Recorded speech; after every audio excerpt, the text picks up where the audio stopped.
Okay, you guys. Hello, everyone, and welcome. I'm Jeneth Blackert, And I'm Leonka Rena. and this is the How Hustle Morning Show. And today we are talking all about the journey into your past and past patterns and how to discover your past to release you from it so Uh-huh. that you can create a greater future. I love that. Yeah. So that you can heal. Truly Mhm. heal. And I mean, as we know, a lot of times we talk about clearing. I have shared in another show, I listened to a neuroscientist talk about what's really going on with the brain. And she said, really, you don't clear or break a synapses, you actually overwrite it. So if that gives you a little information on how you might overwrite the narrative or the story in your brain. I just thought I would bring that up into your consciousness. You can actually see it Mhm. overwriting. And isn't it amazing that hypnosis can be a really, I don't want to say the word passive because you have to actually do something to go and Well, get it is hypnosis. I think it's almost the funnest way to meditate is to take a journey in your mind. Yes. Yeah, And to then overwrite the patterns and past, right. traumas that really affect us. Yeah. Mhm. Yeah, because if you're just trying to breathe without having any method around your meditation, well, then you just fall asleep because you have to activate your mind to actually stay conscious. Yes. And Yeah. we talk a lot about those somnambulistic states in which you had Mhm. kind of termed is actually more of like the God state or your pineal gland that is Yeah. actually activated. And so it's very interesting how all of these things are all coming together to really say all of the same things is basically that we need to be in this more suggestive state, be Mhm. able to receive, and thus be able to receive from the field. Yeah. And do you guys, so I just want you to know there's a method with this summit too.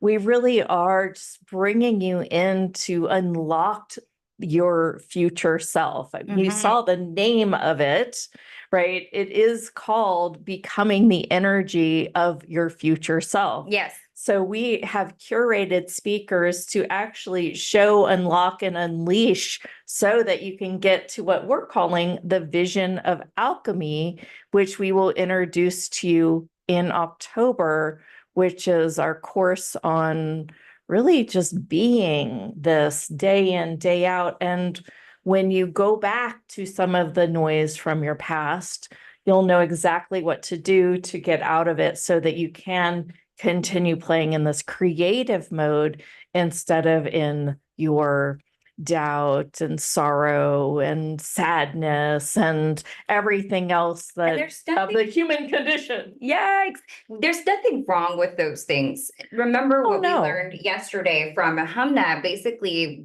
that we can have those things go through the body and not suppress and just be. And she even said that once you've had things that come up and bubbled up, Mm. lots of times the bubbled up things can layer on more bubbled up. And so you've got longer durations where you're staying maybe in these more heightened states of like anger or these other non-vigilant places that you wouldn't necessarily, that may not be bringing all you things that you would most desire. But once you kind of move through that and you can move it through the body, that she said that you can own that you have the ability to stay in that state for like 90, what did she say, 90 seconds? 90 seconds. So like a minute and a half. Hey, I'm all about that. So I'm Yeah. raising my hand for that. And to have that change. But when we think about these things and how we want to get to these places, it's not really about making ourselves wrong for being sad or mad or anything like that. It's how fast and how quickly you can use the tools, mainly like a lot of the tools that we're giving you here today or some of the speakers to flip, Yes. to move to another state of being Faster. faster.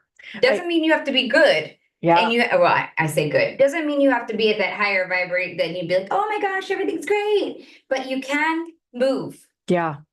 And if you guys think about it, if your rewiring just needs a thought and an actually high elevated emotion to receive it and the gratitude with it, then wouldn't it make sense that all you need to do is like fall into different states? Mhm. If you guys didn't hear a humna yesterday, I mean, I really, really thought it was Really good. It was blew my good mind conversation. over and over again. I mean, she speaks and the stories that she tells is just so different than what a lot of the other speakers, how they present themselves. I really, she is a walk-in and she does have quite the different perspective. So I do invite you to listen to that one for sure. And she's in the viewing room too. I think she's on the bonus page because I just think she's just so good. Yeah, she's got She's two a- in there. So Yeah. So check them both out. yeah, there's one about money and the meridians in your body and how they just changing your meridians can really change your money almost.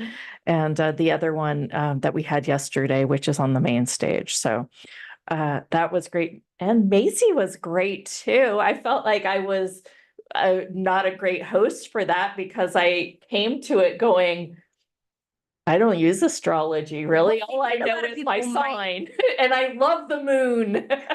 Well, I think a lot of people may be experiencing that as well, especially since remember when I said I had a channeled information that came through was basically saying that there was almost a desire for humanity to have more Mhm. being in touch or more knowledge, more education, and Yeah. being in touch with their astronomy and astrology, Mhm. mainly because our ancestors had used this technology, if you will, to find where they were in the place in the world, how to travel, really how to move and understand themselves. I mean, there wasn't like the internet to sit there and go and like, hey, how am I feeling today? Am Yeah. I the sign of this?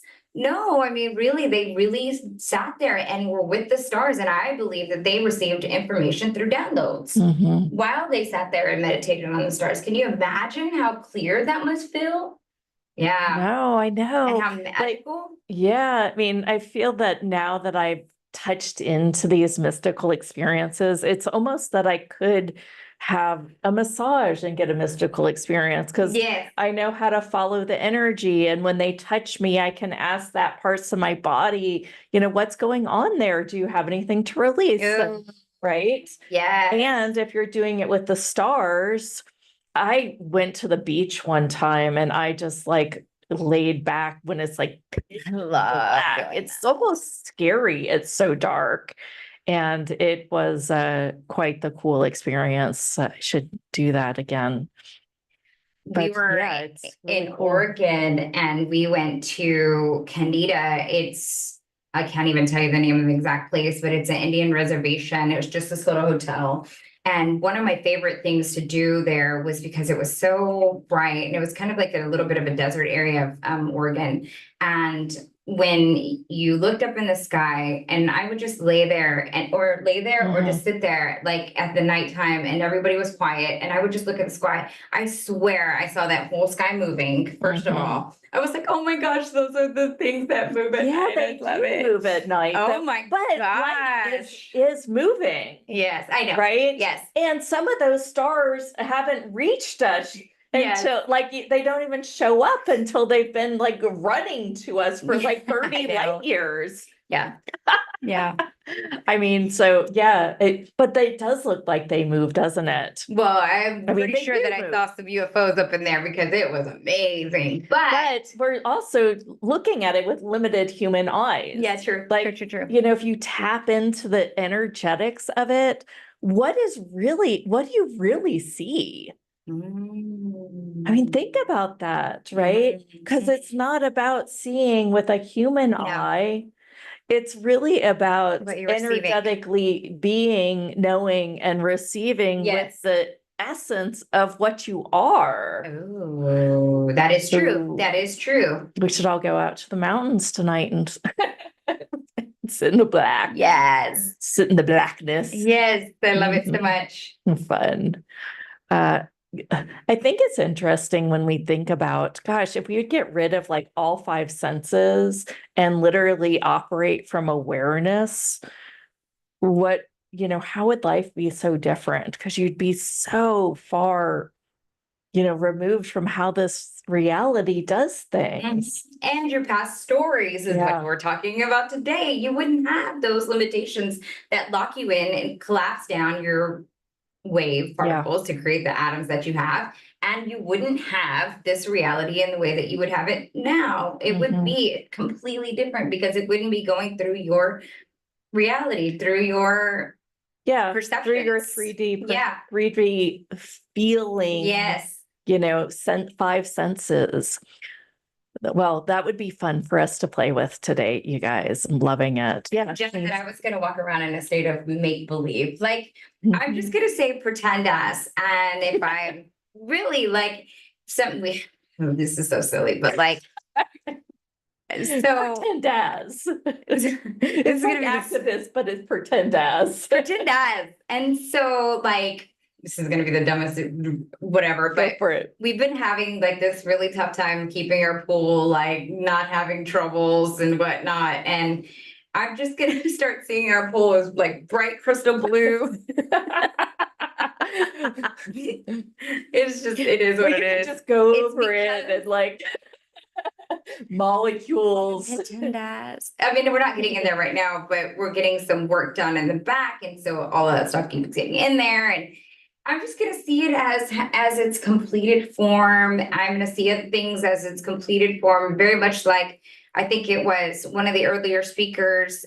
It was Rubia who said that when she was driving, she would pretend as if she was in her new car. She would put gas as if she was in her new car. And I'm like, you know what? I forgot sometimes to do that. And I'm going back to that. Like, no matter what it is, I'm going to see things as, yes, we talked to that speaker and they're like all aboard and and we're going to bring you this great new whatnot, which we actually did book some really fun speakers coming up. It's super exciting. Yeah.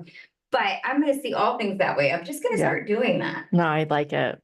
Well, and do it not from your five senses, but you do it from your awareness. It's almost as if maybe the field is telling you to do that. Hey, who wants to join on that one? Let's go. Love it. Well, Kat just joined us. I'm going to bring her up and let me give her a formal introduction too. Yes. And everything's informal here, by the way, Kat. It's all live. We're so raw. Because we can't hear you. You're on mute right now. So sorry. And I said, thank God you're informal because I don't formal. Yay. We have fun here. Good. We met Kat at Vlox, VLOX. It's a reality show on Amazon Prime. They have a previous series on if you are curious and just want to look it up. And we both were doing this filming and we were, just talking, hey, we do this show, this, that, and the other. And then Kat was like, oh, I do this compassionate healing work. And we were like, you are among our tribe. And we just had these conversations. We're like, yeah, I think we should bring her on. And she actually won one of the sessions too. And she got on stage and was just so articulate. It was just so beautiful. And I love it because sometimes being articulate about the woo is a little bit tough, right? Just a little bit. As you all know, right? Everybody that's here listening with us, sometimes it's hard to articulate some of these things. And she did a beautiful job. I mean, just such wonderful. Yeah.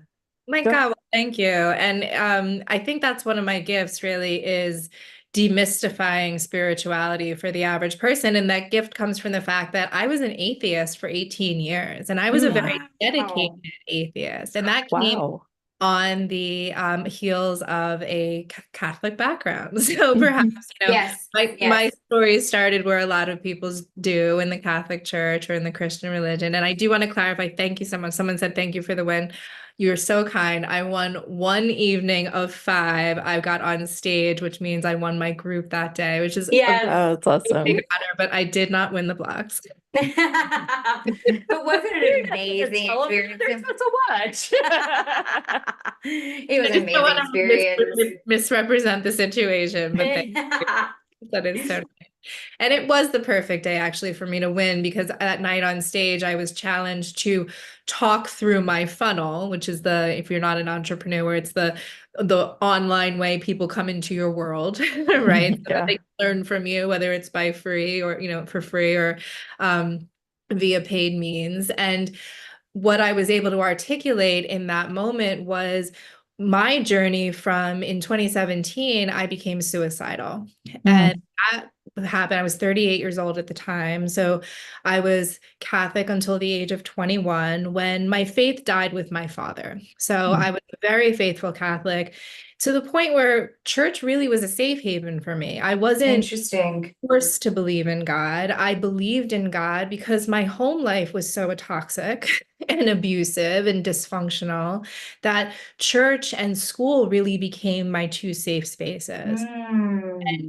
And you can connect to God in church. You just don't need God, you don't need the church to connect to God, right? And the God that I know now is so incredibly different than the God that I was raised to believe, that when I was 21 and my father lost his battle to lung cancer, and our prayers to save his life weren't answered.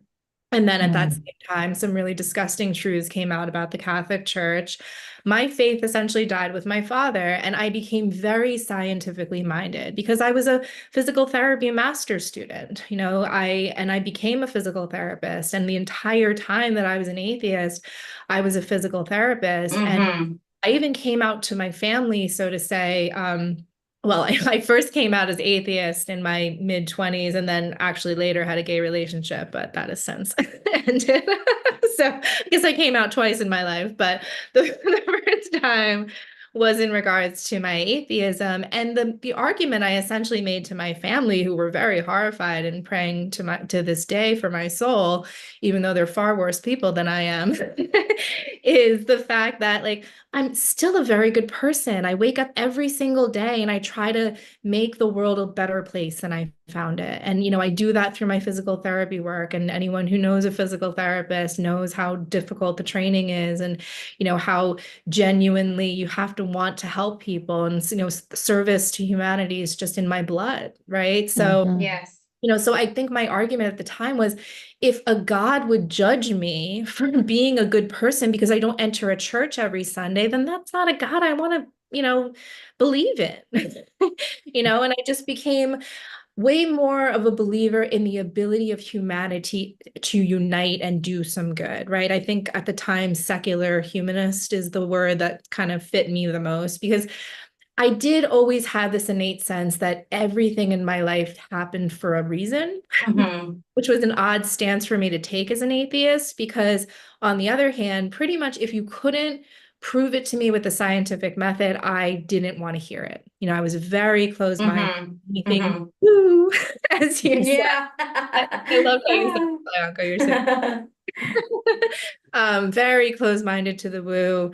In fact, when I would hear that fellow, therapists, nurses, or doctors were attuned to Reiki, I was very judgmental about that. Meanwhile, all my Reiki certifications are behind me. But along next to my physical therapy master's degree.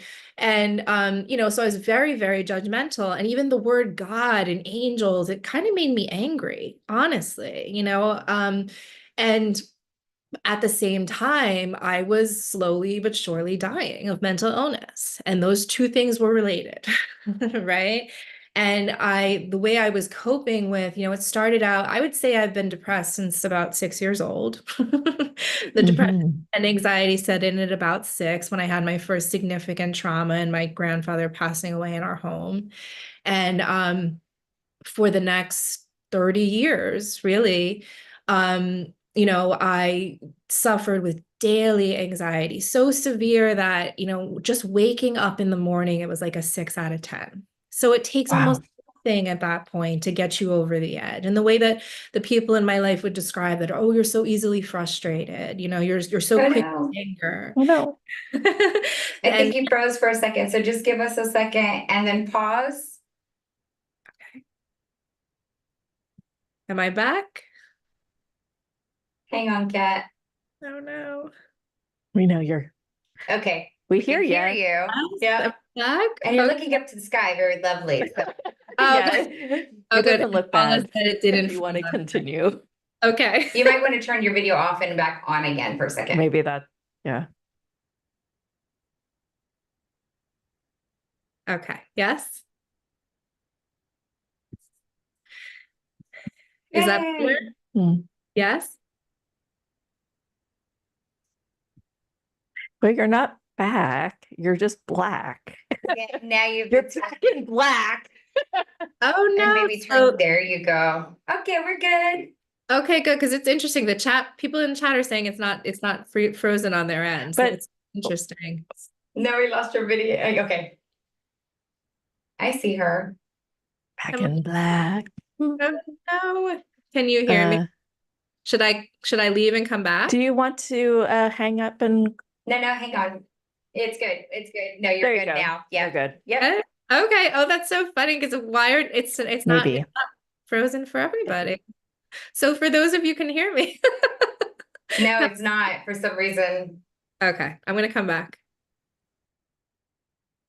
Oh. All right.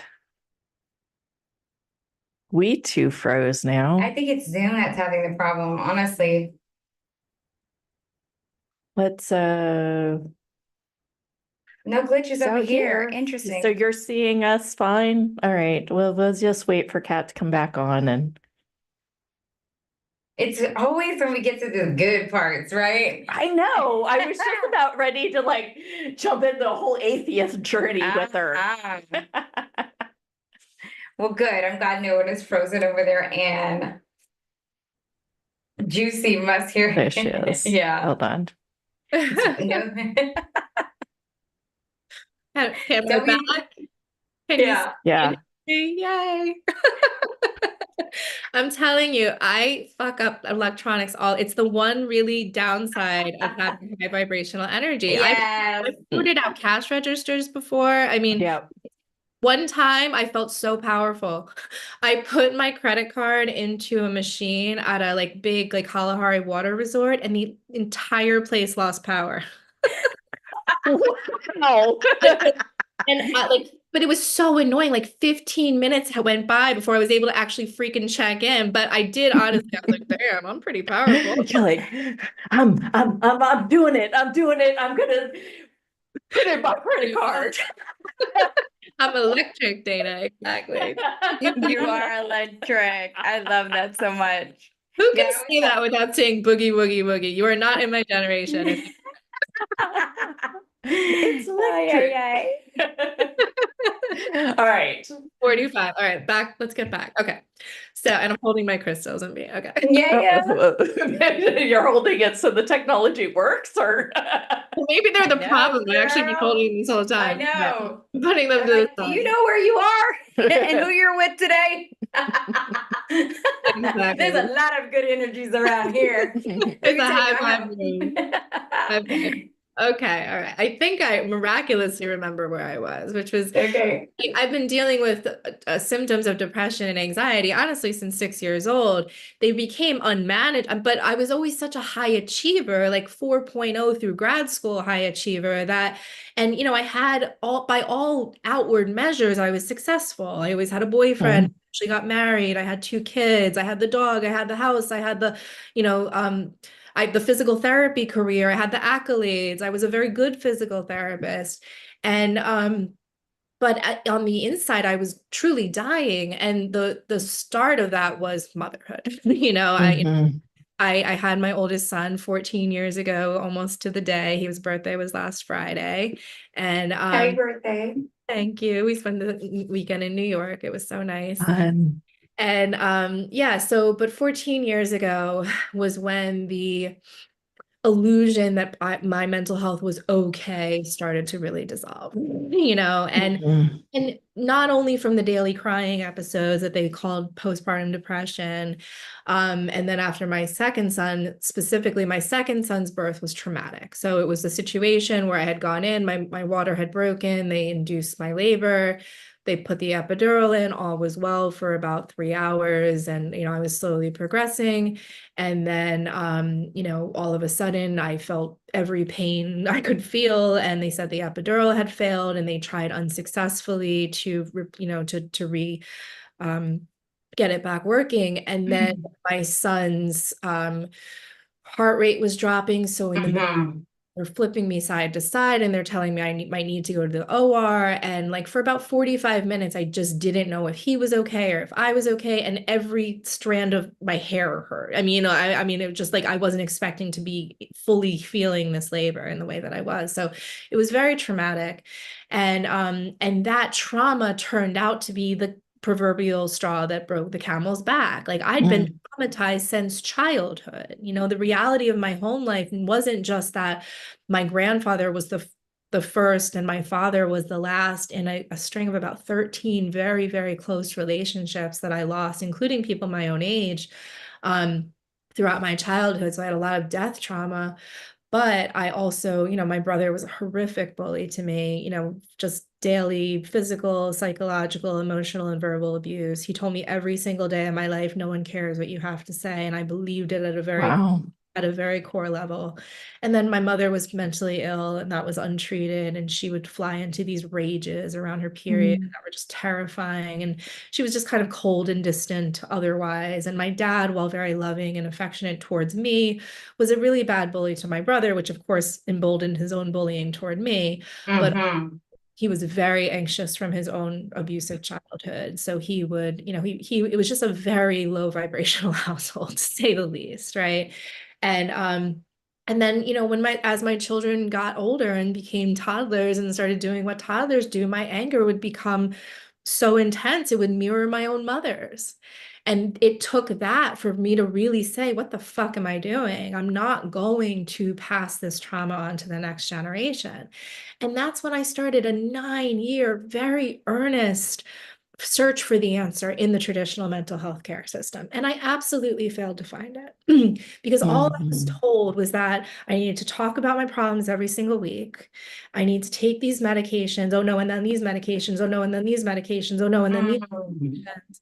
You know, and every single one was just band-aiding a slight problem while making another symptom worse, or, you know, a side effect. And the only thing that really helped me was Xanax. And, you know, I mean, and by help me, I mean, make me able to function as a mother, human being, because by the year 2017, my life was falling apart to such a degree because, as I said, you know, my core belief was that no one cared what I had to say. And so that was reflected in every relationship I had, my marriage, my friendships. So, you know, and when I stopped being the perfect daughter and the perfect wife and the perfect friend and the perfect mother, and I was, you know, the depression was so severe and the anxiety was so severe that I was throwing up every 6 hours if I didn't take this Xanax pill. But if I took too much Xanax, I'd have to be in bed for the rest of the day. So I couldn't do that. I was totally unable to work. I was just getting more and more desperate and hopeless. And where does suicide come from? Hopelessness, right? It's where hopelessness meets worthlessness. And I had plenty of worthlessness. So in 2017, it was, you know, and I just wanted to say, like, the Xanax that was allowing me just to function, I found out you can die just from the withdrawal of off benzodiazepines. Like, these are dangerous drugs, and they're first lines of defense in our current mental health care model. And it's such horseshit. And so, you know, so I was barely surviving. And then I started going to a partial hospitalization program. And because I used cannabis, which was absolutely medicinal, I came to find out, for the complex trauma that I was actually suffering from, I was in a drug treatment program. Along with, you know, users of heroin or cocaine and alcohol. And, you know, I was essentially shamed out of my own, you know, because I didn't feel at that point that I could even, you know, talk about my problems comparatively to the other people that I was in this group with. And some of these women were on their 8th round. And it's like, then what is the purpose of this? You know, and I'll tell you, the purpose is profits. It's not healing. You know, they're incentivized to have you relapse because that's how they repeat business. You know, it's a matter of, you know, coming out of my atheism, I mean, you know, my spiritual awakening, I will get there because it was a specific day and a specific incident. But, you know, even in my 18 years of atheism, I mean, I've always been a, you know, profoundly connected to human rights. You know, this quaint Sure. idea that we shouldn't treat any human being differently based on any superficial characteristic, right? That we are Yeah. deserving of equal rights and comfort and security and love. And, you know, call me crazy. A lot of people do, right? Yeah. And it also, you know, as you know, the first thing that really started to pierce through my atheism as a scientist was the exploration of space. Because as a 45-year-old, having been educated in the 1980s, I believed, and again, I had a 4.0 through school, so I feel like I got the message, right? Like that we were, Earth was surrounded by 8 other planets. Pluto was a planet at that time, and we had the sun, and then we had the moon, and of course there were other stars, but I had no conception, as none of us did until these extremely high-powered telescopes came into existence, how minuscule Earth is, Yeah. or even, I mean, how minuscule Earth is compared to what, Jupiter, right? Or Saturn, whichever is Yeah. our little, Yeah.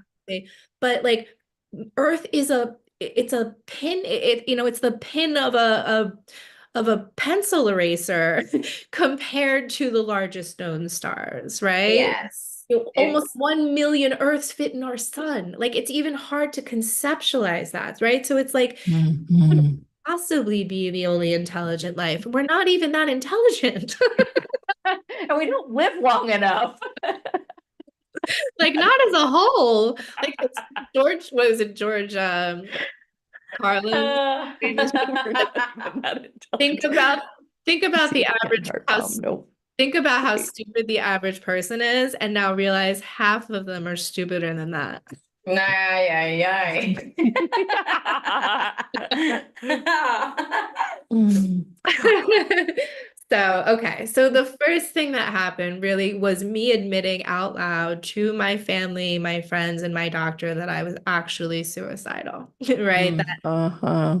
Oh such an boy. act of courage Yeah. Mhm. was, once I said those words aloud, I had to accept help, you know, and accept that I'm Uh, okay. And I want to say, for anybody who's, you know, I hope not that anyone listening is in that space, but realistically, it's possible that you have to come to your why. And my why is this, right? No, I'm sorry. When I write my book, when I Yes, write my girlfriend, yes. it will be called "It Could Have Been Worse." Because the phrase "it could have been worse" kept me sick for 38 years, because I was comparing my trauma to other people's, right? It wasn't as bad as someone else. Like the Yeah. fact that I'd never been sexually assaulted in my childhood, although I did have extremely, you know, I did have early experiences that were very, very disturbing with, like, you know, people, pedophiles who intended me harm, but never was I physically ever touched.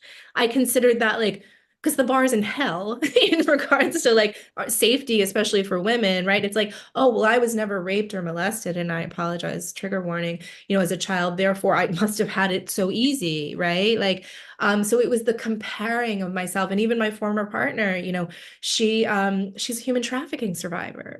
You know, oh it's like boy. in the trauma Olympics, I'm never going to win that battle. Yeah. However, Interesting. just because I'm drowning in 7 feet of water instead of 20 feet of water doesn't make me less dead, right?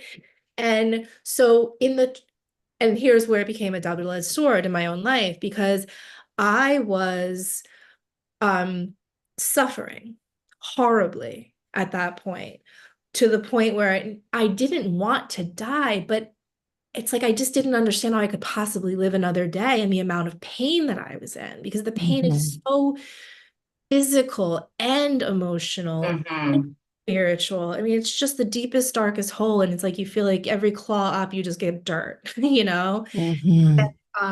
You know, it's just such an awful place. It felt like I was already dead, honestly. I would see the world in black and white. Like I remember walking around Target one day and like I couldn't even see the red. And it was like, people think I'm alive, but I'm not. Like Interesting. Wow. it was just a horrible place. So if you find yourself there, so much compassion and empathy, because I truly understand. And what I was able to, the loop that I got myself into was, okay, if I'm suffering to this degree and the trauma that I've been through compared to many others isn't even that bad, or could have been a lot worse. I own that it could have been worse. I would call my trauma moderate. You know, there's many people walking this earth that have severe trauma, right? And Kat, let me just jump in here real quick. And you were also, I don't know if this is at that time, but you were also, you had gone through that rehabilitation center, whatnot. You were with the people that had been doing, with the drug abuse and had lots of them have very big traumas, that stories that they talk about. And I have been privy to a lot of those conversations. And so when you start comparing yourself to those, wouldn't you say like, you're like, oh, well, it's not that bad. And so then you feel like you said, like if it's the trauma Olympics, you're like, I'm really not going to win this one. And it's almost as if people do start to have the Olympics of the trauma. It's like, oh, well, have you been through this? It's almost like you wear it on your sleeve. And I remember that. Yeah. Very vividly. Plus, you're also in the frequency of all that life isn't good enough. I'm so wrong. I like the whole lack and unworthiness of like everyone around you too. Yes, exactly. And that's why I want to name my book that phrase, "It could have been worse," to highlight how it kept me really stuck and sick. Damn. It served no purpose except to keep me suffering, right? So, and the double-edged sword of it for me was, if I can own that I'm suffering to this degree because of my moderate trauma, well, how can I possibly justify death by suicide? Because that's going to cause such a severe trauma to my own children. And 3, so much worse than anything I experienced. Aren't I just setting them up for a lifetime of depression, anxiety, and severe mental illness? Like I just can't do it. I have to find a way. And I will also say, because this has very much changed in regards to my spiritual awakening, at the time, what was driving me to suicide wasn't just the inefficacy and harm of the traditional mental health care system on which I was told to rely and was my answer, was quite not the answer, but also because I was being bullied to death by a group of 13 women. And I consider these women my absolute best friends for 20 years. And I had poured a lot.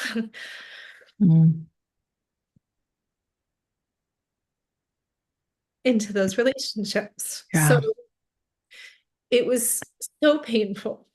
And I was being accused of being a narcissist and a drug addict and a lesbian, although that part kind of turned out to be true. But there's nothing wrong with that. Oh, no. It's like hard when somebody else is telling you you're so wrong because you have a sexual preference. So it's humans. I call my company Compassionate Healing Services, because compassion is what heals us. I mean, yeah, I have a lot of fancy degrees and a lot of experience, and I serve from that, I serve from that intellectually, of course, but for the most part, it's just my compassion as a human being, having been through really, really dark experiences that, there's nothing you can say to me that's going to shock me. Quite literally, or there's nothing I haven't done myself, or have a best friend who's tried, or dated someone who tried, that thing. And it comes from trauma, and it makes sense. Like to your point, Leonka, when people do suffer with addictions, and I consider myself among those people, it's just not to heroin. Right. It's that idea of ritualized compulsive comfort seeking. We're just hardwired to find comfort in that moment. And times that short-term comfort is worth the long-term consequences, right? Because you just need that little bit of reprieve in that moment. So, but I'll try to circle back. So the women, as much as I was an atheist, and I was a staunch atheist for 18 years, the idea not just that my own children would be traumatized to a degree that I was never, and how could I possibly justify that? But the idea that these women were going to then attend my funeral, crying, hugging each other, because I had been diagnosed as bipolar, so that's Mhm. the diagnosis that everyone used to just tell me to shut the fuck up and take my mood stabilizers. Mm. And excuse me, and mood stabilizers for me, the side effects were so much worse than the actual. It was awful what those things did to me. So, just the idea that I would have to witness that on the other side, that I was wrong about this atheism thing, and I would still be consciously aware of what was going on, and I would have to essentially attend my own funeral and watch these bitches hug and cry. I was like, absolutely not. I am not giving them the satisfaction. So Oh. a little bit of petty, it kept me on this earth as well. Turned out, Wow. it turns out that I was absolutely right, that I would have had to witness that, because what really happened, well, first thing that happened was in 2017, the psychiatrist who listened to me as I admitted that I was suicidal and changed my diagnosis from bipolar to complex PTSD, which was Mm. far more descriptive of what was actually happening, and I truly believe is the root cause of all mental illness. Mm. It's a huge blind spot in the current model. Yeah. So having the correct diagnosis and being allowed access to the only medication that was working for me, which was cannabis, and then that doctor helped me to wean off all other medications, that in and of itself lifted about 70% of the depression. From Wow. that point on, I did dialectical behavior therapy, which is absolutely incredible, for 14 months. I went weekly and I learned these specific skills that are just truly amazing for anyone who wants to learn how to better regulate their emotions and have better interpersonal relationships and take care of yourself at core levels. It's for everyone. Let's just put it that way. What is that called? What's that called again? DBT, which stands for Okay. dialectical behavior therapy. And Great. dialectical is just a fancy word for paradox. And the main paradox of DBT is that you cannot change anything in your life or about yourself until you have fully accepted it. It's almost EFT. You Yeah. have to accept it all first. Acceptance is the first step toward change, right? And awareness is the first step towards acceptance. Yes. You can't solve a problem you're not aware of, and you can't change something you haven't accepted. So it's brilliant because the woman who created it in the 1970s herself suffered from borderline personality disorder and was in a lockdown psych unit for 2 years, and nothing they tried helped her. Mhm. Because So it was the wrong diagnosis for one. exactly. Yeah. So when she left, as I think a 19-year-old, she left the psych ward, and she she spent about 8 months in a Buddhist ashram. She had a spiritual awakening, and she became a PhD psychologist. So her name's Marsha Linehan. Highly recommend DBT or dialectical behavior therapy to anyone. So I did that, and it was a mindfulness practice for sure. And I also had become a yoga teacher because was a healthy way of stress management. And the 7 prior times that I tried yoga and thought I hated it was because I didn't want to be still with myself, right? It was like that shavasana where you're just supposed to be like, I have places to go, people to see. Like, what the hell is this shit? Yeah, I had that too. It was it was kind of like 1998, 1999 when I was young and in yoga for the first time. I was really there just to get a workout. And then by the time that there would be shavasana, I'd be like, nope, I got to get back to work, because I was doing it at like noon. I was like, oh no, do I want to be here with myself? I'm just here for the workout, man. Exactly. I had a 20-year history of disordered eating and exercising, to the point where I'd go to the gym and spend burn 800 calories before I was dinner kind of bullshit. So what actually got me into the yoga studio was I had joined a gym when my kids were like 6 and 3. And for the childcare and the pool, let's be real. You're like, let's dump them somewhere and I'll find something to do with myself. Literally would just sit there on my phone. Yeah. Enjoy the childcare, right? But when I was like, I want to do something, I was so at that point like allergic to all the machines, and I was like, I'll try this yoga thing again. And I met the right person, the right teacher, Mhm. the right community. And the first time I really stuck with it, and including through Shavasana, it was like, wait a second, where did that horrific feeling go that was in my chest before I started this practice? Like, the anxiety had become such a part of my body that I didn't understand that not everyone lived like that, Mhm. or that it could go away without a shot, right? Yeah. Or a Xanax. Mhm. And excuse me, my throat chakra is going crazy. So the idea that, well, this is obviously a much healthier form of stress relief than alcohol and Xanax. And I'm a physical therapist, and I'm kind of fascinated why breathing is making me feel better. Like, what's the science behind this? Like, why is breathing making me feel better than anything else I've tried? Right. Mhm. So, and I felt so drawn to the teacher that I thought, okay, I'm going to do this yoga teacher training. And if anyone had told me before I paid that $3,500 or whatever it was, how much meditating would be involved in yoga teacher training, I would never have done it, because the very first night when we walked in the room and he said, okay, close your eyes, we're going to do a 20-minute meditation at the top of every 2 or 3 hour, whatever the sessions were on, it's like 4 or 5 hours probably. So like, we were going to do a 20-minute meditation every time we met. I couldn't even physically keep my eyes closed. Like, my eyes were fluttering so badly from the anxiety in my body. Mhm. Now I'm talk about comparing yourself. I'm looking around and these people are like cross-legged and oming, and I'm like, what the fuck? Like, what did I get myself into? Like, You're like, get me out of this. like, abort. I can't do this. And then to be told I had to do 20 minutes of meditation every day. I'm a good student. So I was like, so I had to make it part of my practice. And, and then the first Saturday we got together, which was the third time we ever met, we meditated for an hour. And oh my God, it was like torture, just truly torture. But it was, again, that competitive spirit in me, like, look at them doing this shit. I can do this. Like, if they can do it, I can do it. And the beauty of the forced meditation and stillness is that it doesn't take that long for that really to start changing your brain.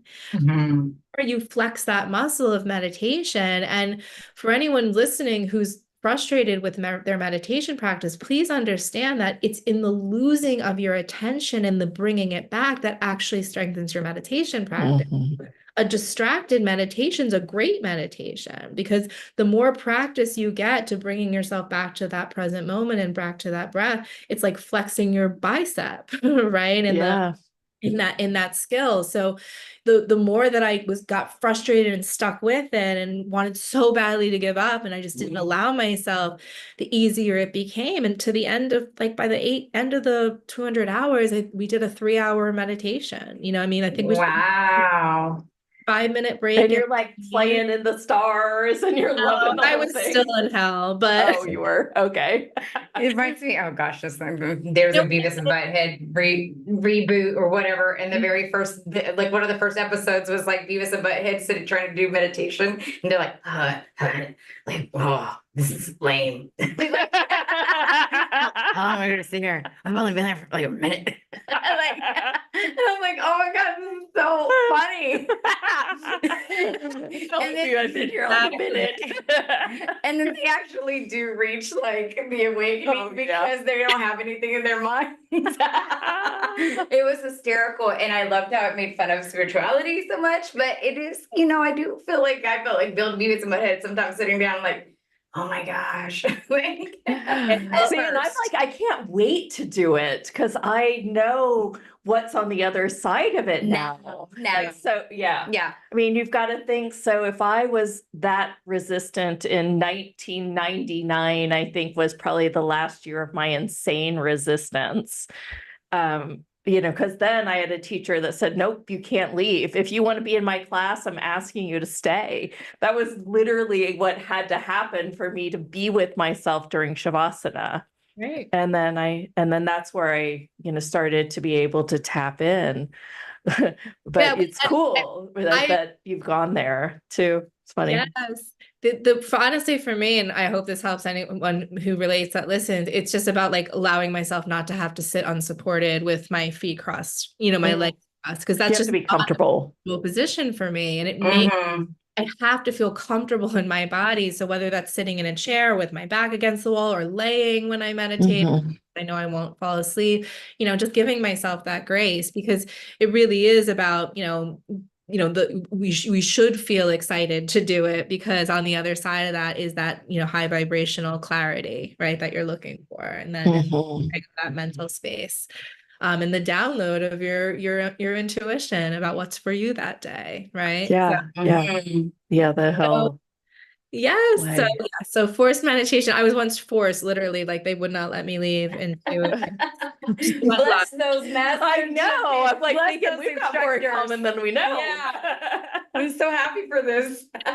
the sweat lodge ceremony. It was intense as hell. Oh, Also wow. very, very spiritual, right? So sometimes, yes, we have to be forced into what's best for us. Oh my goodness. Well, take us to the journey where you started to do Reiki and started to really approach this more mystical side of you. Yeah, so I also had insane resistance. I was still very much an atheist. I was not practicing yoga as, a spiritual practice. I was practicing it because me learning the science of breath was going to help me become a better physical therapist. And I'm going to start this business and I'm going to call it Zen Mom Yoga, because it's going to be a little side hustle for my PT work. It'll make me a better physical therapist. Never like at the few years that overlap between my PT and my Reiki work. Where, I stopped teaching in repetitions and I started teaching in breaths. We did 10 breaths of an exercise. So I infused it Cool. really into the work that I was doing in the PT gym. And but again, very resistant to spirituality. And to the point where so my yoga studio, the one that I considered a sacred space, and a real community that meant a lot to me at that time, said they were hosting a spirit medium at the end of November in 2018. It was November 7th, 2018. And I bought a ticket, not because I believed in spirit mediums, but because I didn't. And I was angry that this man was going to come into my sacred space and take money to do something unethical. Really pissed me off. So Oh dear. I got my chair pulled up for this one. Let's roll. Let's go. Yeah. This one's good. Okay. So I bought a ticket because I was going to expose this charlatan. Like, I was really pissed. And I also have a lot of dead peeps on the other side. So I figured worst case scenario, I'd actually get something, spiritual out of it. But the possibility of that was so minuscule in my mind, right?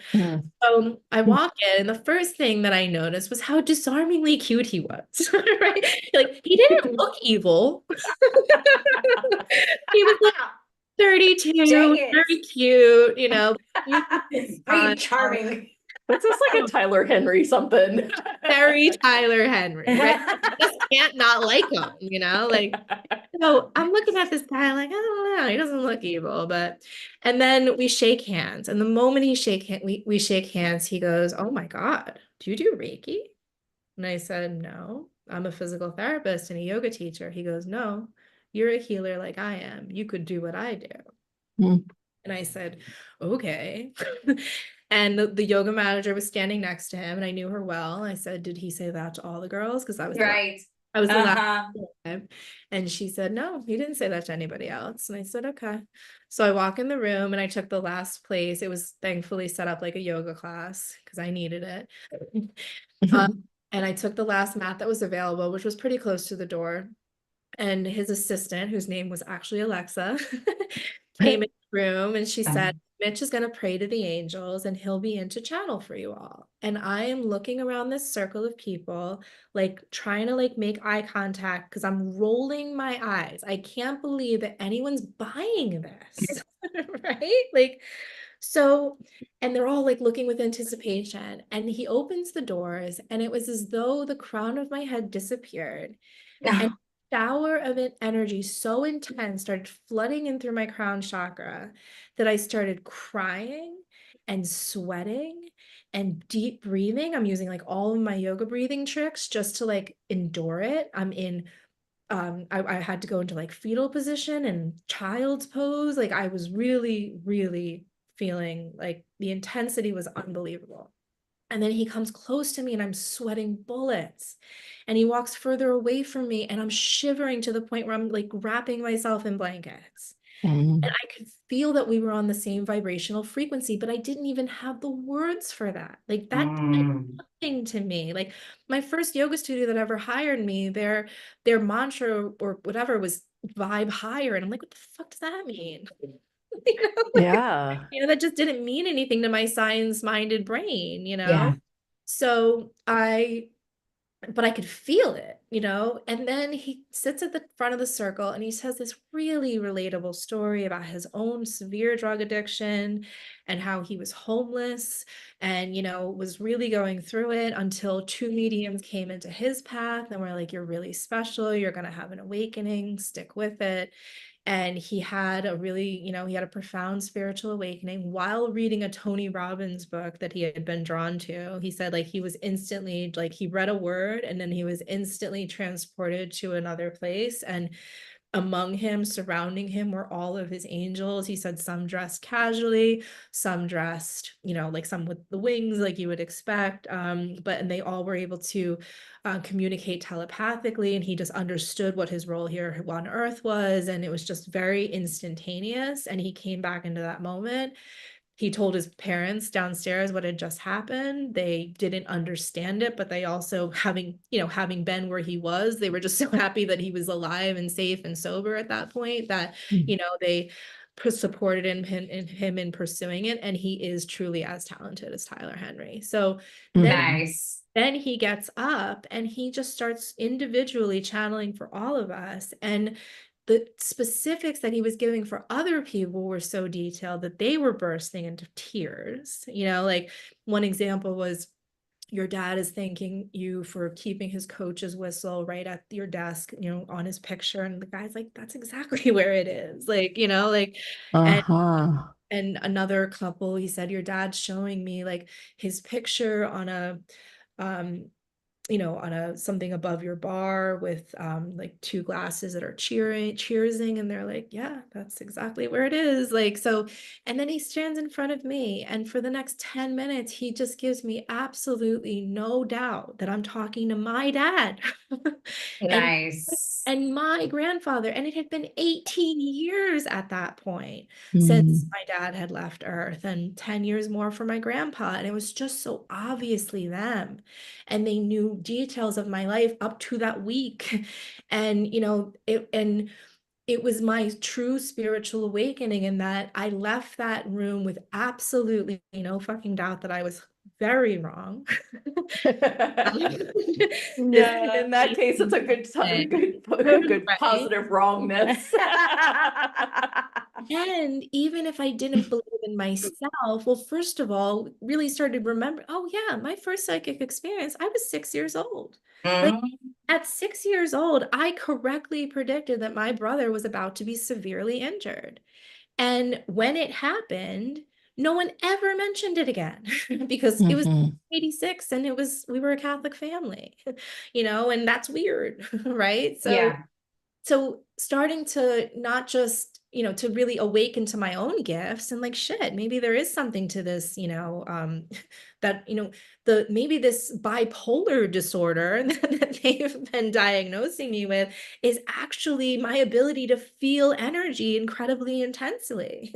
Mhm. And that high vibrational energy isn't grounded. Of course, it's going to look like mania. But what if I could Yes. ground that energy? What if I could nurture that gift, right?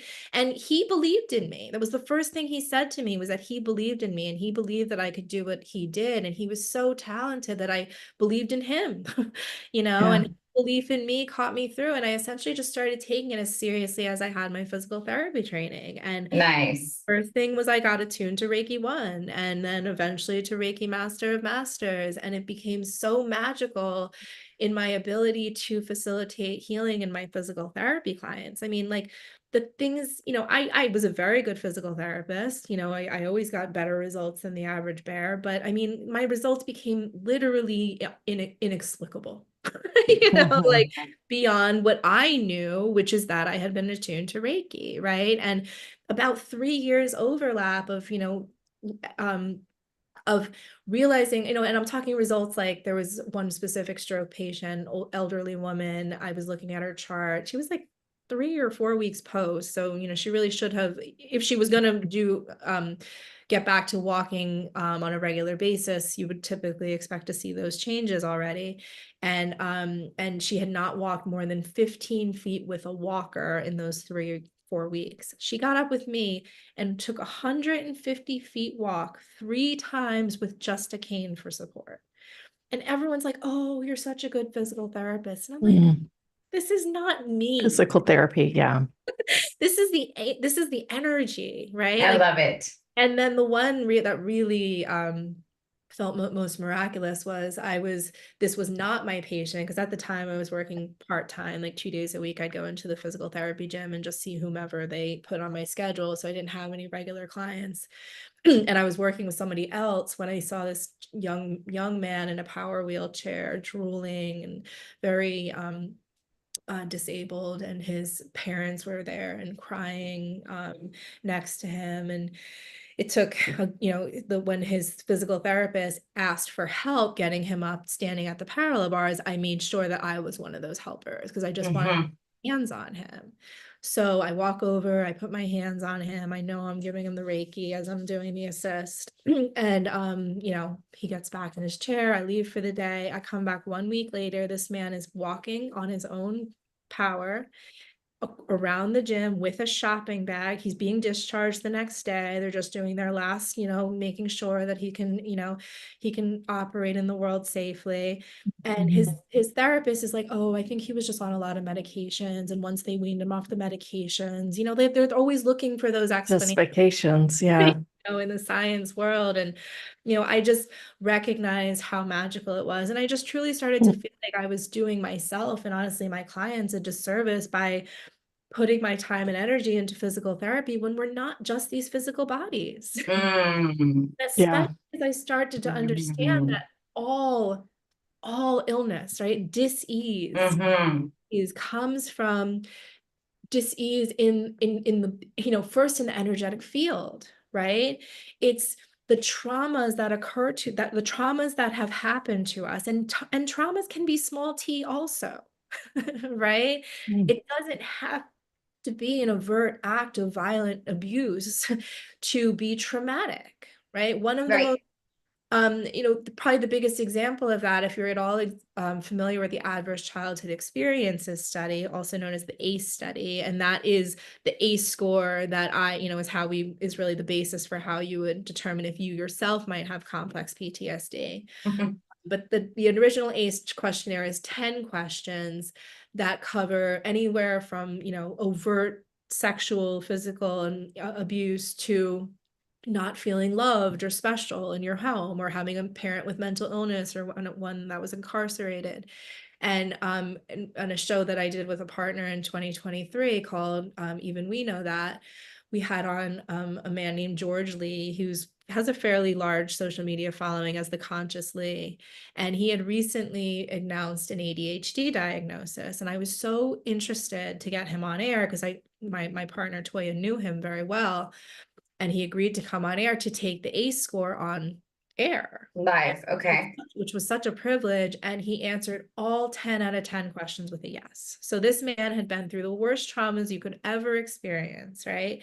And the thing he wanted to reflect on afterwards was that the thing that really bothered him about his own childhood, and the thing he would really make sure that it never happened to his own children, was that he was very big into sports, and never one time when he looked in the stands was ever anyone there to support him, from his family, or, and that was such a big deal in his mind, right? So it's like, it's not always the worst thing that happened to us. It's the stories we honestly tell about the things that have happened to us. And when you don't have a family or even one caregiver in your life that sees you as special, that's trauma.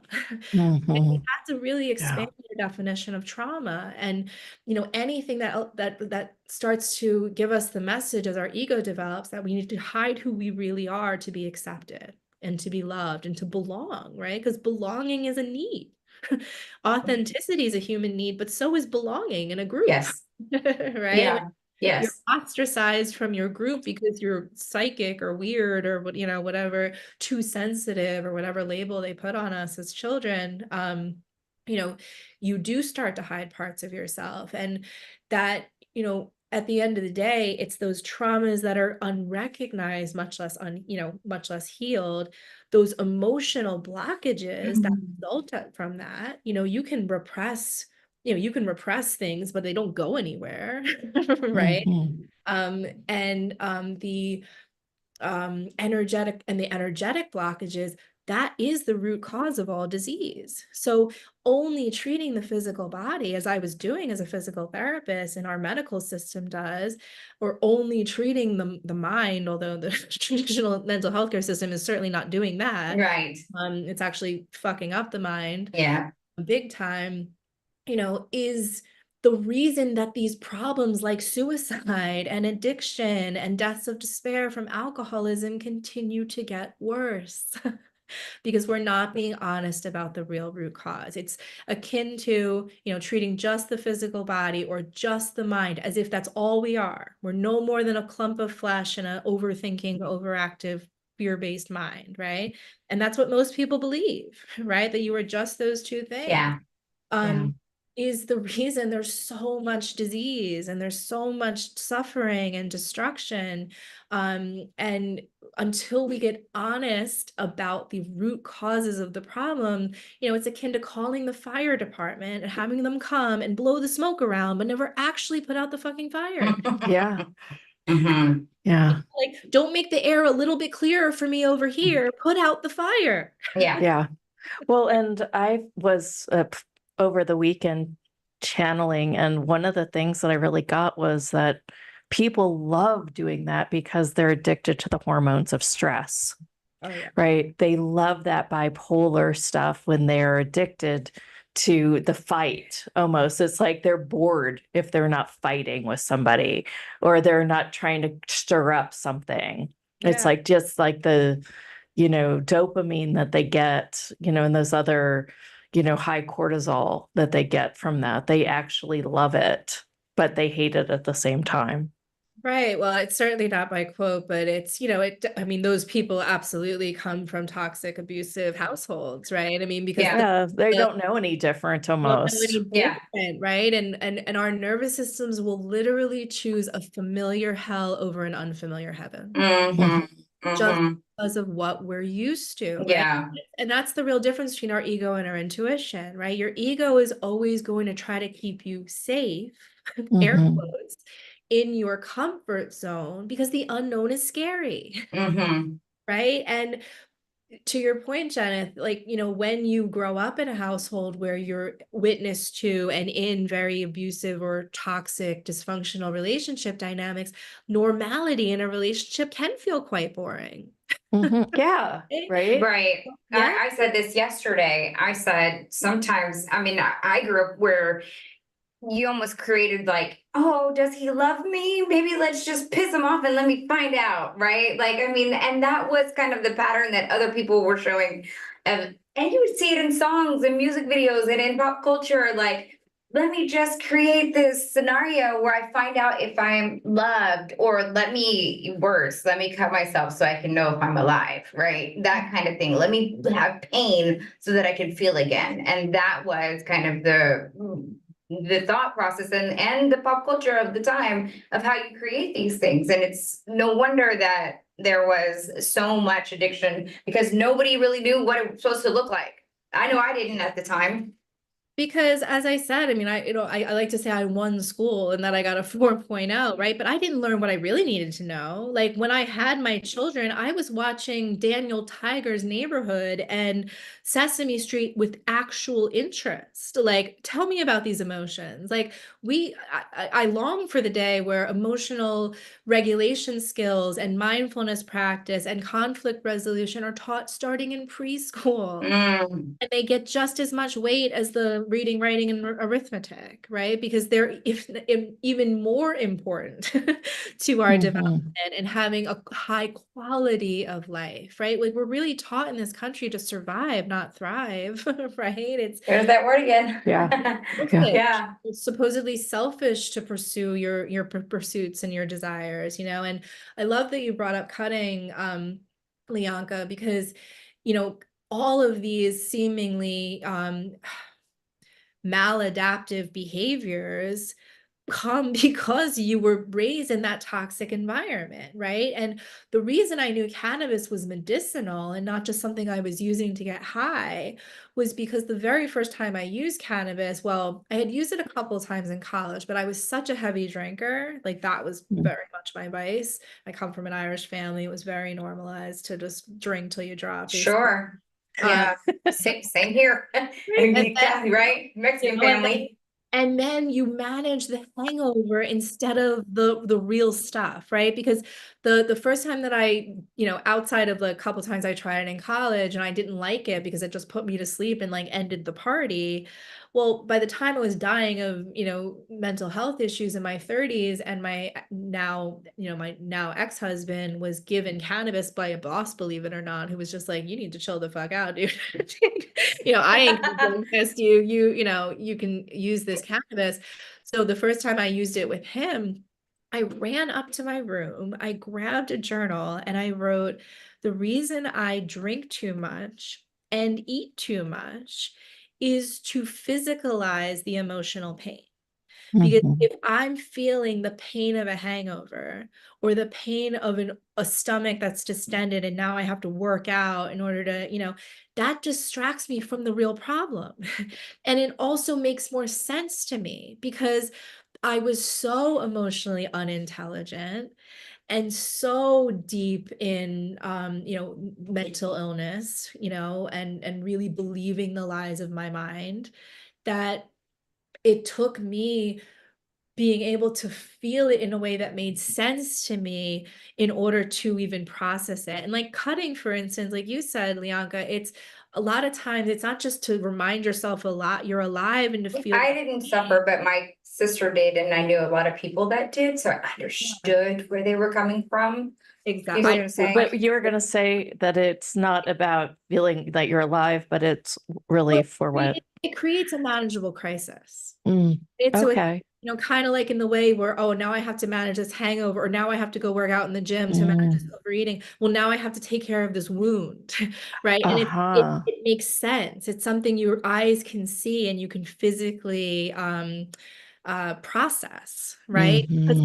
What's actually going on is it's so painful to realize that you have been traumatized since you were a small child. Yeah. You can call what happened to you trauma, even if it wasn't the big T, or even if it wasn't as bad as other people. And that you're drinking or eating or cutting or even the suicidal ideation is a coping strategy. If you keep that in your mind as an option, that's why I had to remove it as an option. I had to remove it as an option so I could stop focusing on it, right? Because the actual healing work is so painful and hard and requires you to, I say I didn't end my life in 2017. I ended the life I was living in every aspect. I'm not, in the same relationship. I don't have the same friends. I don't have the same job. I'm not the same mother. I'm not, all in good ways, but yeah.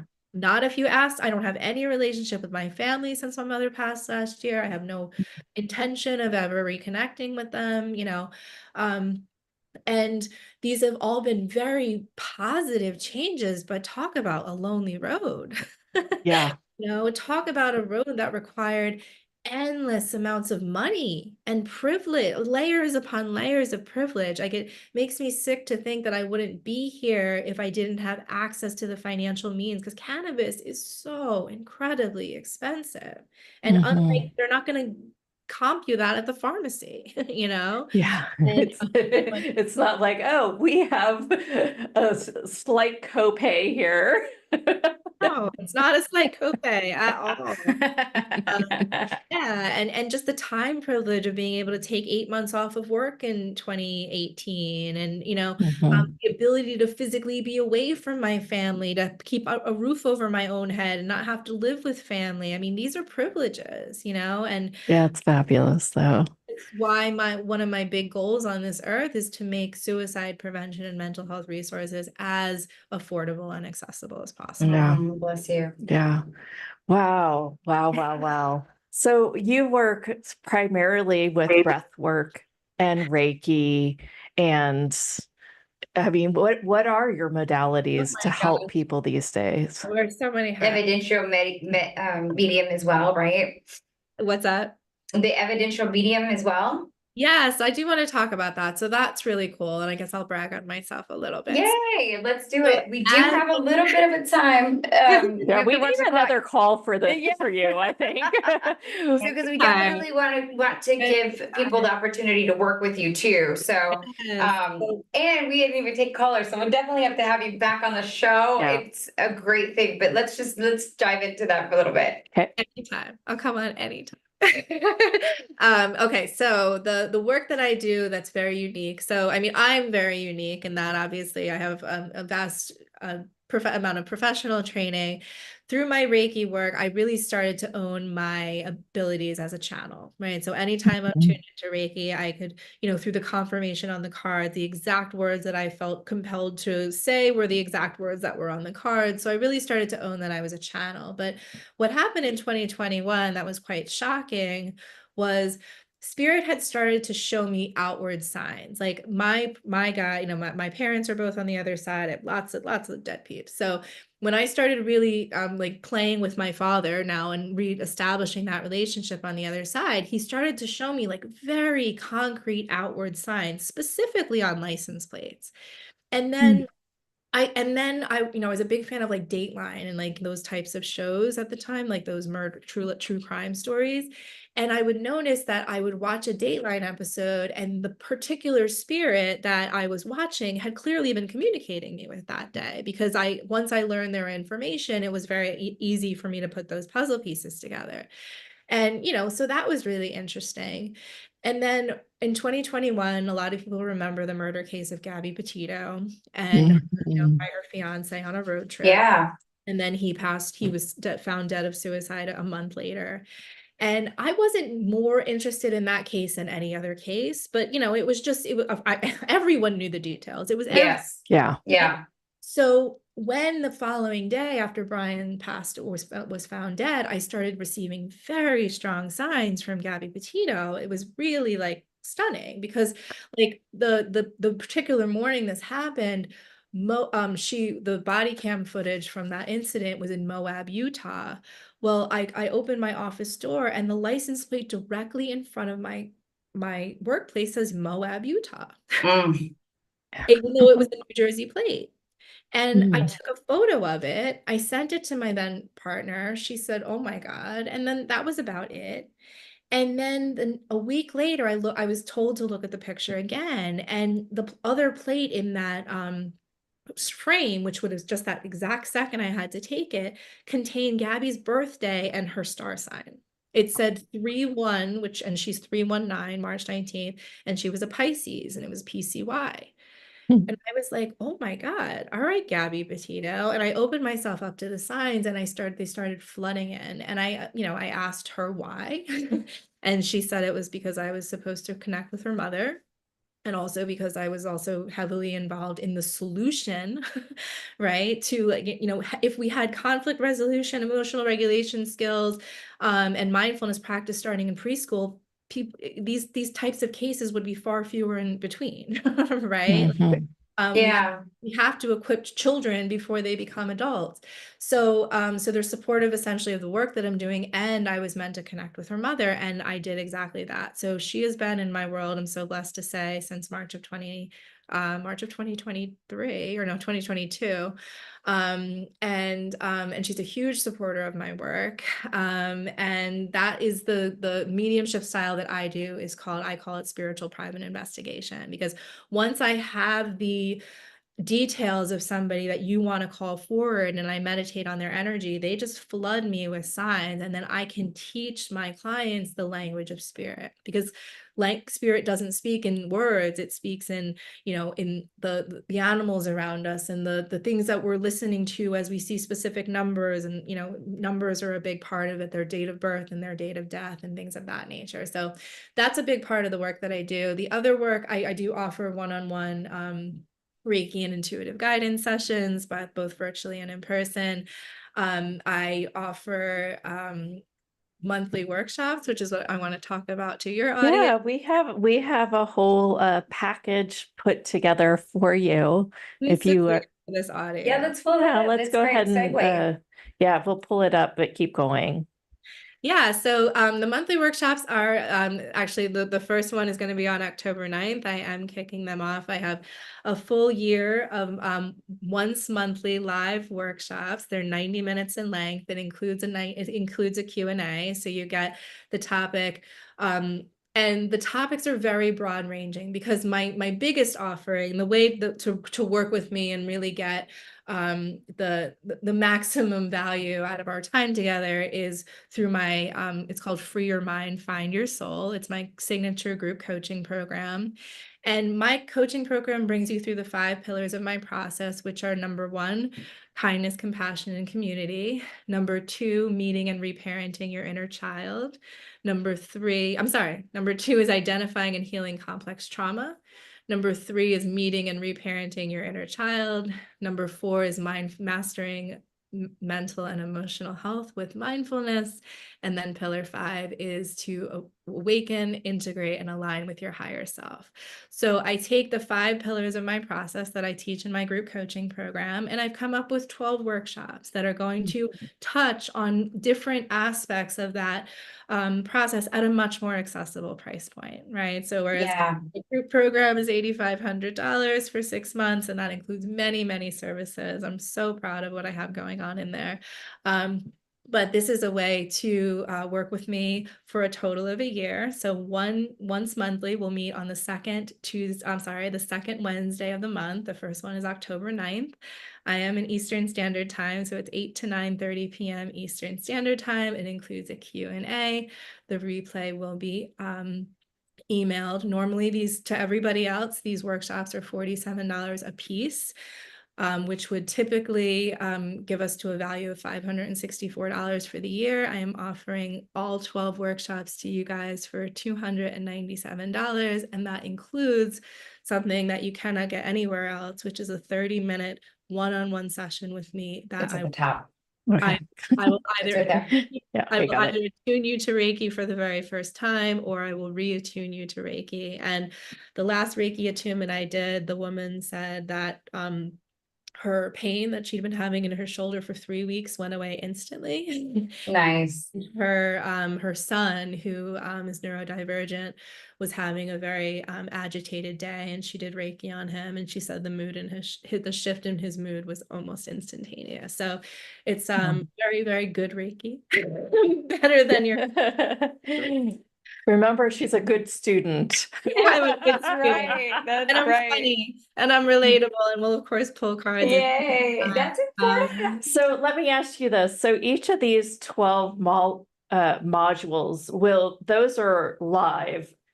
These are all live workshops. Yeah. So each workshop, I tried to get a good amount of variety in there. So each workshop is going to cover an important aspect of my process. I'm going to teach it in as much detail as I can in 75 minutes, and then leave about 5 minutes. But if they're coming October the 9th, at this time, they'll start right here with this first one. Yes. Actually, the first one has a different title, right? No, actually, the first title I gave you was I decided to go with a different title. Okay, cool. So I will to take it through. Got it. Yeah. Okay. The original title, I decided to change it, although I am still proud of it. The original title of the workshop was going to be "Don't Worry, You're Already in Hell." Oh yeah. That's funny. It really is. And it really is about understanding that hell and heaven aren't places you go when you die. They're mindsets and vibrational frequencies Mhm. that we experience here on Earth. And the vast majority of us are way more familiar with the vibration of hell than we are with the vibration of heaven. And, you know, when you're in that higher vibration, that's really where signs and synchronicities become an all day, Yay. every day kind of occurrence. It's not an every once in a while kind of awe. It's, oh my God, I can see with my physical eyes how aligned and synced up I am with the universe. And you know, the Mhm. better it gets, the better it gets. Just like we can easily downward spiral as well. Yeah. I love it, love it, love it. So So this is the these are best really way. interactive sessions with you. So if people are really just, you know, in the gut of their depression, anxiety, and things like that, you can also handhold them and facilitate them with Q&A during these sessions. 100%. You know, Okay. I think my gift is really meeting people where they are, you know, whether it's in Mhm. even atheism and skepticism, you know, it's about honoring where all that comes from and how practically, because I'm really big on the practical application of spirituality. Right. Like I had a friend who she had much younger brothers when we were in college. They were only about 4 years old. And any question they would ask, he'd be like, oh, you know, what's this? And you tell him, and they'd be like, yeah, but what does it do for people? Uh-huh. Yeah, yeah. And I Yeah. like that. I always think about that with my work. Yes, but what does this do for people? Yes. So I do try to make it as practical as possible. And I promise you, you're going to hear information every time we meet that is truly unique in the sense of, if you want to treat your mental health differently, then I'm your gal. Yeah. If you want to hear everything you've heard, you know, before in regards to the traditional mental health care model, and if that works for you, because really I'm called to work with people who are spiritually gifted, right? Yeah. This is almost like, let me handhold you and, you know, help walk you out of Mm. the Yes. emotional crisis that you've been on all your life, like the roller coaster of trauma. I love it. The Yes. roller coaster of trauma. I actually like the word. That is like what it is, though. It's like, you know, if you know no different, you know, it's almost like you accidentally found yourself having a mystical experience, and that was the door that opened to let you out.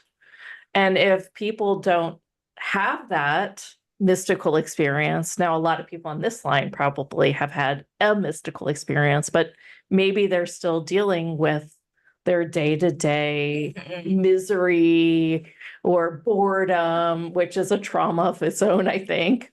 Well, Right? I mean, I can say, as much as my life became a lot more authentic after my spiritual awakening, in many ways it also became a lot harder. You know, Interesting. Yeah. they Yeah. it's not called a dark night of the soul for nothing. Yeah. Been there, Tika. Right. Been there.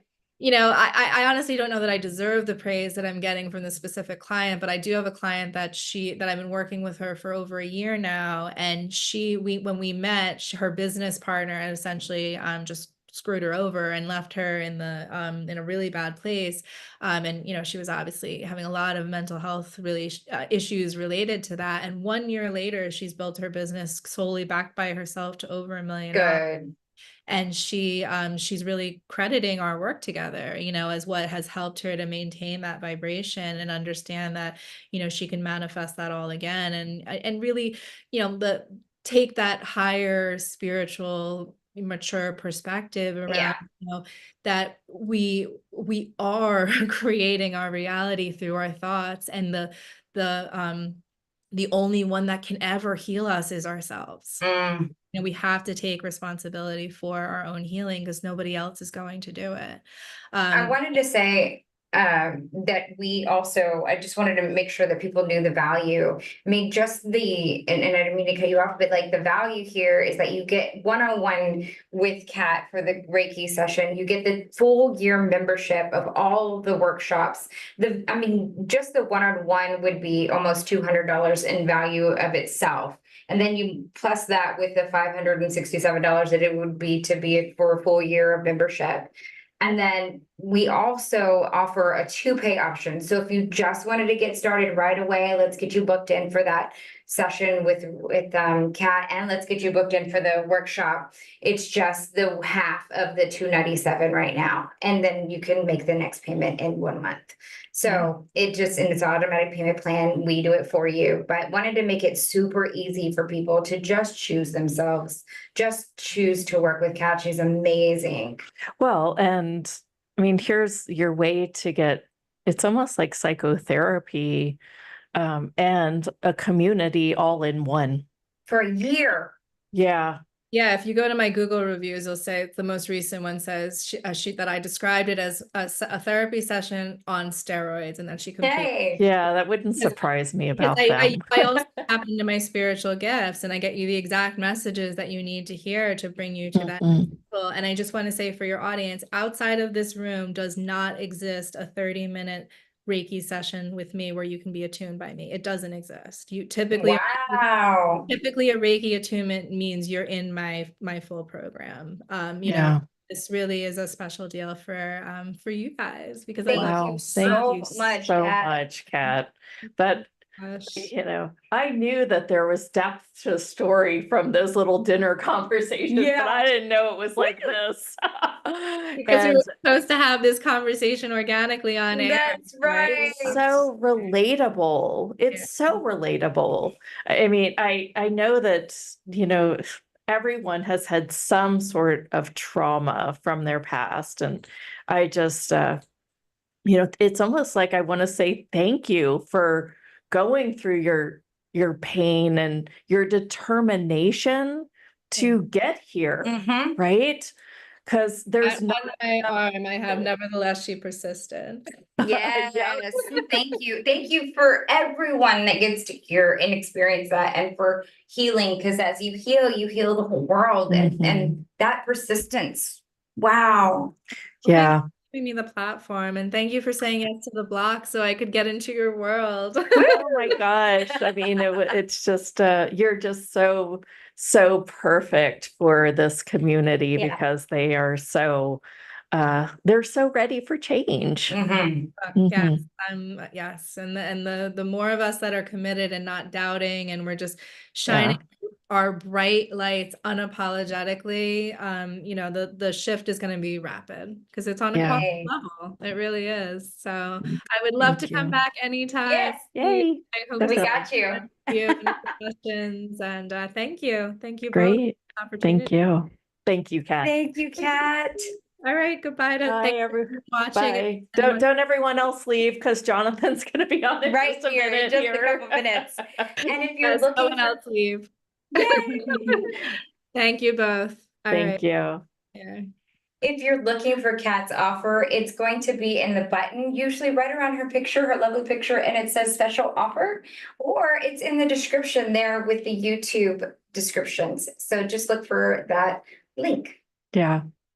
I feel all spacious from that conversation. It was just kind of and great. You know, she's such a great storyteller too. And we walked through everything. Yeah. It's almost like we went through the journey with her. I love from it misery to freedom all in one conversation. Yeah. The transcript of that's going to be fun.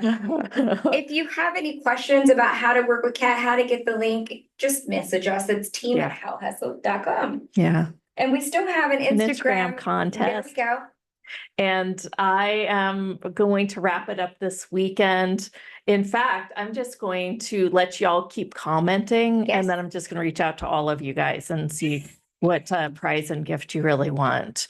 Nice, girl. So it became like this, you know, explosive thing instead of this like, okay, day one, we're going to do this. So, how exciting. Well, thank you, because I know that that's a lot of work that you put into those, and a lot of love. And we really love this community. So thank you. Yeah. Yeah. Yeah. And I'm still doing the 2 Akashic Records readings, and I will choose 2 of the comments that of all of them, 2 for this week as well. Yeah. At the end of the series. Yay. Yeah. Wow. We've got so much going on behind the scenes, you guys. And we really just want you to know what we're up to. And one way for you to know what you're up to, what we're up to, and yourself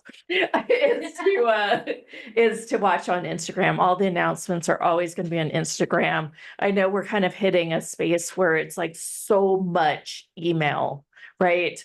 And I really just want to be able to communicate on different platforms. So that is the place that we are going to communicate. I'm going to put it again in the chat because we, as we grow this community, we really want you guys to be educated about the community too. So please just go ahead, and we would love your comments. We'd love also your feedback. You know, what are you liking? What did you enjoy about Kat? She's got, you know, her picture up today. So if you want to go ahead and comment on that, that would be great.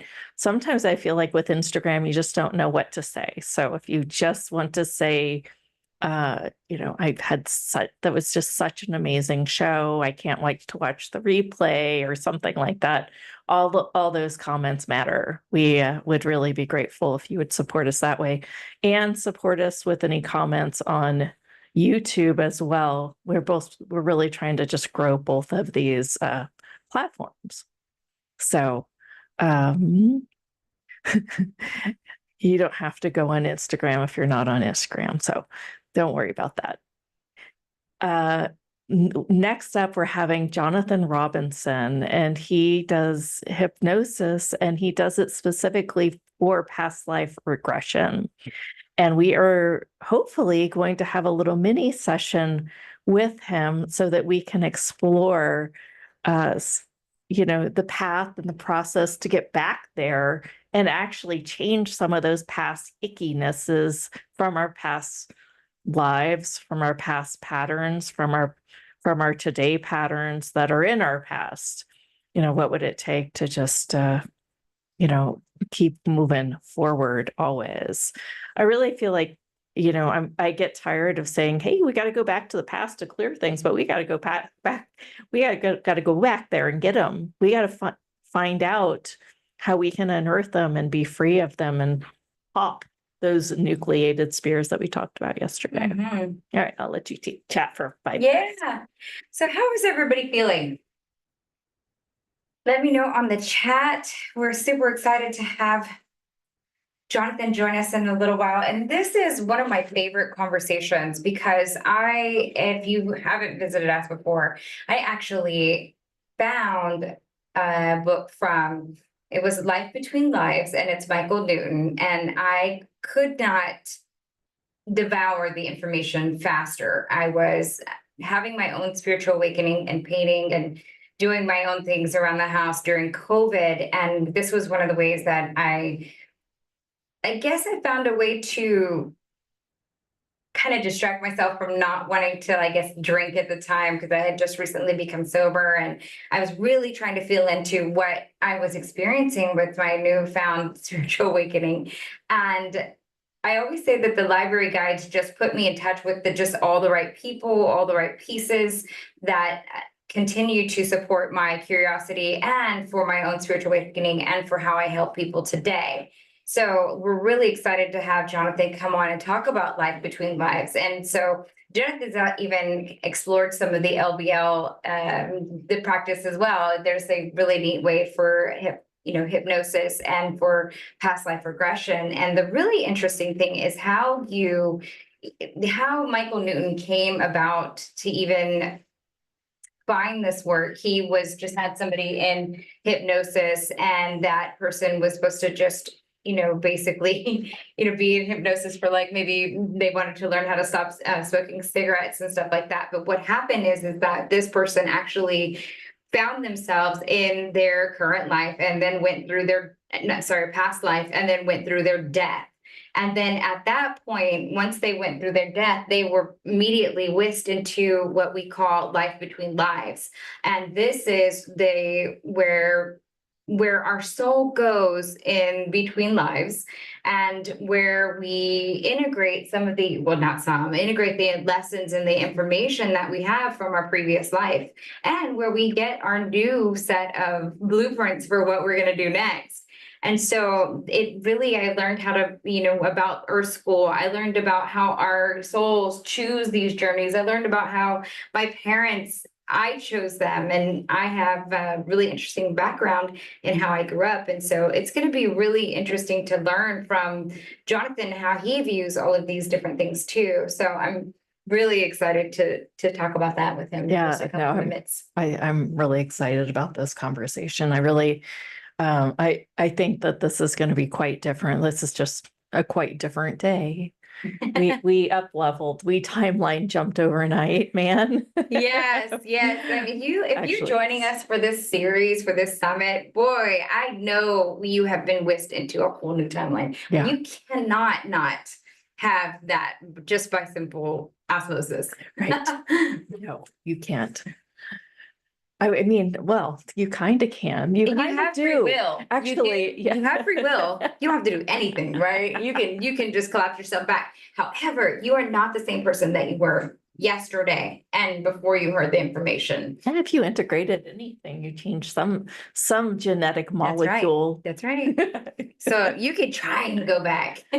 Try if you will, but we will manipulate you into consciousness. With our love. We will vision cast our magic so that you can't help but fall into freedom. That's right. And the mystical journey of who you're meant to be. Ooh, I'm up for that. Let's do more of that, please. Where's that magic wand? That's right. But Jonathan should be joining us. He knows how to get on with us in just a moment. So we will do that. And let's, in the meantime, take a quick breath. Oh, okay. Am I supposed to be quiet? And in. Let's just open our minds to receive the information.